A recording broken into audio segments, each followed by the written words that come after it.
Most locksmiths are honest. A few are not. Call one of the disreputable companies and your bad day will get a lot worse. Como 4's problem solver Herb Weisbaum is investigating these shady characters and even caught one of their rip-offs on camera. Herb? Dan and Kathy, you lock your keys in the car, and you would never call a locksmith in the Bronx, at least not intentionally. But that's exactly what will happen if you call some of the companies we found working in the Seattle area. They're all part of a nationwide network based in New York City. But you never know that because they pretend to be from here.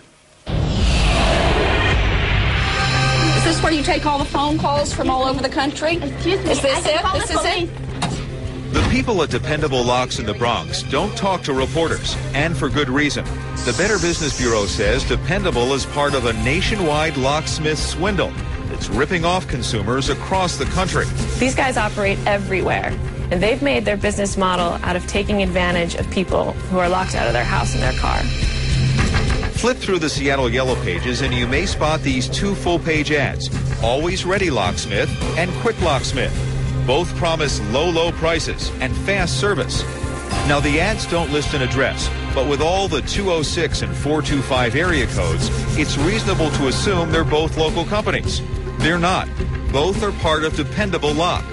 Dial any of these numbers and your call is answered back at the New York Dispatch Center. You're quoted a reasonable price, but when the locksmith arrives, he actually charges you 2, 3, even 4 times more than what you were quoted. We wanted to see for ourselves, so we drove to the Northgate Park and Ride and had Stephanie, a Como intern, deliberately lock her keys in the car.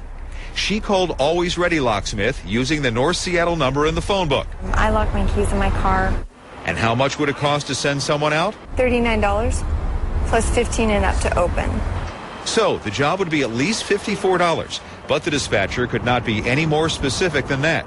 Stephanie was told to expect someone in 20 to 30 minutes. The wait was a lot longer. It took an hour for the locksmith, a guy in an unmarked car, to arrive.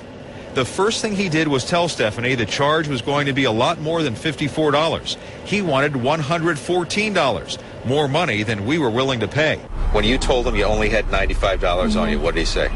Or what happened? He asked for an ATM card, and I told him I didn't have anything on me, and then he hesitantly took $95. We watched from a distance as this so-called locksmith fumbled around trying to get into the car. He didn't appear to have the proper tools, and he didn't seem to know what he was doing. From start to finish, it took him 6 minutes to get the door open. Now it was time for a few answers. Hi there.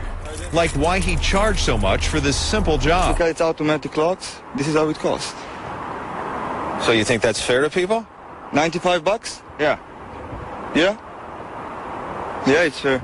We give it like 20-25 minutes response, so it's pretty fair. Well, actually, it took almost an hour. Okay. Remember, he wanted $114. Stephanie talked him down to $95.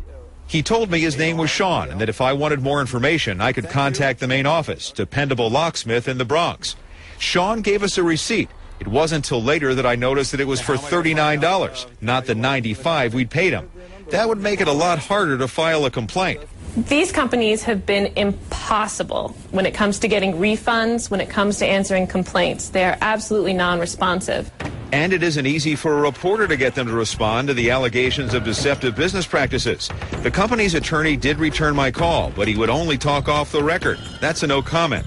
So our colleagues at WABC-TV in New York agreed to go to the Bronx and try to talk to someone from Dependable. The Better Business Bureau has called you particularly disreputable about that. You don't care that people have to pay more than you...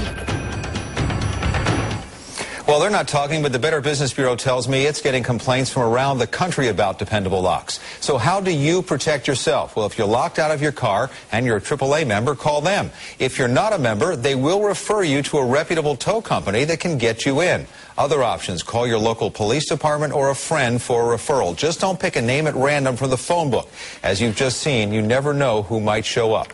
You will find a lot more about this on our website, comotv.com. Dan, Kathy? Herb, that car you used, the 2000 Acura, is it really that hard to get into? We didn't think it was, but we wanted to make sure. And for someone who knows what he's doing, it's not difficult at all. We took the car to the AAA repair shop in downtown Seattle. We locked the car and asked Fred here, one of the service techs, to show us how quickly he could get in.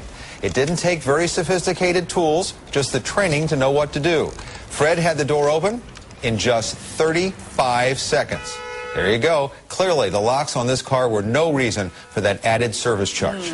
That Sean guy wanted $114 when he showed up. What does a reputable guy charge for something like that? We called around. A reputable locksmith during the daytime hours would charge between $50 and $75. So again, a greatly inflated price. Wow. All right. Thanks very much, Herb.